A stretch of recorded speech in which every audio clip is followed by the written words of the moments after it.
চোখ থেকে জল পড়ছে। তো প্রহ্লাদ বলছে, মা তুমি দুগ্ধের পাত্রটা আমার হাতে দিয়ে অশ্রু প্লাবিত করছো কেন? তোমার চোখে জল কেন?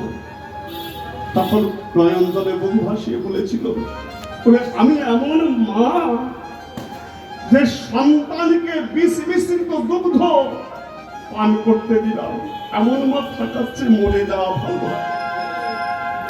তখন প্রহ্লাদ বলে, এই দুগ্ধের মধ্যে বিষ মেশানো আছে, তুমি মা হয়ে পারলে বিষ মিশ্রিত দুগ্ধটা আমাকে পান করতে আদেশ করছো?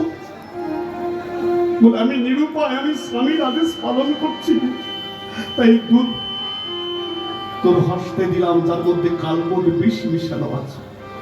তাহলে তুমি যখন আমাকে বিষ মিশ্রিত দুগ্ধটা পান করতে দিলে, তুমি আমার মা, তুমি দয়া করে বলে দাও, এই দুগ্ধটা পান করলে আমার কি গতি হবে? তুমি বলে দাও। তখন কায়াদু কেঁদে কেঁদে বলেছিল, রে এই দুগ্ধটা হরিবল হরিবল বলে পান করে নে তুই, তাতে কি হবে বলতো? এটা তো তোর লৌকিক পিতা, হরিবল হরিবল বলে এই দুগ্ধটা পান করলে তুই জগৎ পিতার কোলে বসতে পারবি। মায়ের কথা শ্রবণ করে হরিবল হরিবল বলে বিষ মিশ্রিত দুগ্ধটা পান করে নিল। সাথে সাথে জ্ঞান হারিয়ে ভূমি তলে লুটিয়ে পড়লো। সন্তানের মাথাটা কোলে নিয়ে যখন নয়ন জলে বুক ভাসাচ্ছে, তখন স্বামী এসে বলল, পায়াঘু, আমি না হয় ক্রোধান্বিত হয়ে বলেছিলাম যে বিষ মিশ্রিত দুগ্ধটা তুমি প্রহ্লাদকে দাও, তুমি তো মা কি করে পারলে?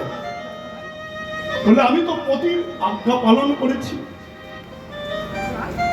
তখন প্রহ্লাদ নয়ন মিলে দেখছে, মা তুমি যে বললে এই দুগ্ধটা পান করলে আমি জগৎ পিতার কোলে বসতে পাবো, ওই জগৎ পিতার কোলে তো ঠাঁই পেলাম না। তখন সন্তানের কথা শ্রবণ করে মা হাসতে হাসতে বলেছিল, ওরে হিসাবে একটু ভুল হয়ে গেছে, কি জানিস? বিষ মিশ্রিত দুগ্ধটা পান করেছিস, কিন্তু হরিবল হরিবল বলে পান করার সাথে সাথে হরির নামের গুণে বিষটা নির্বিষ হয়ে গেছে বলে তুই জগৎ পিতার কোলে বসতে পারলি না। তাহলে মাগো,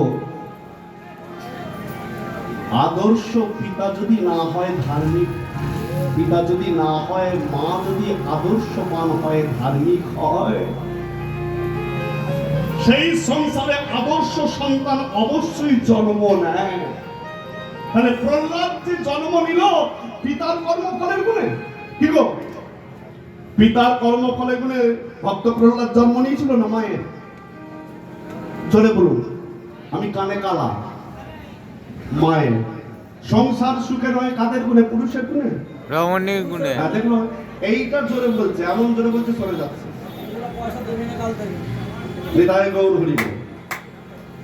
তাহলে মা যদি ধার্মিক নিষ্ঠাবান হয়, অবশ্যই আদর্শ সন্তানের জন্ম নেয়। তাই আজকে বৈষ্ণব কবি বা শাস্ত্রকার বলবে, নহুষ বলছে, বলে আমি জানি আমি তো আদর্শ পিতা নই, তবু পিতা হয়ে তোকে আমি বারবার বলছি, তুই নরমের যোগ্য পুণ্য কর, যাতে আমি মুক্তি পাই। স্বপ্নাদেশে নিদ্রা ভঙ্গ হয়ে গেল। নিদ্রা ভঙ্গের সাথে সাথে ছোট ভাই সজাতিকে ডেকে বলবে, সজাতি, স্বপ্নে আমি কি দেখলাম? আমাদের পিতার স্বপ্নে জানাচ্ছেন তিনি নাকি অগস্ত্য মুনির অভিশাপে অজগর সর্প হয়ে ধরা মাঝে ঘুরে বেড়াচ্ছেন। এই স্বপ্ন কি সত্য? কে বলে দিতে পারে আমাদের পিতা এখন কোথায় আছেন, কিভাবে আছেন?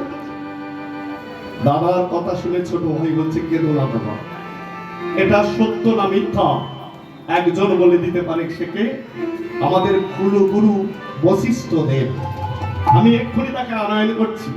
তাই কুলগুরু বশিষ্ঠ দেবকে আনয়ন করতে গেলে ছোট ভাই সদাতি, যখন কুলগুরু বশিষ্ঠ দেব রথে করে আসছেন অযোধ্যার দিকে, আস্তে আস্তে গাইছেন, ওরে মোর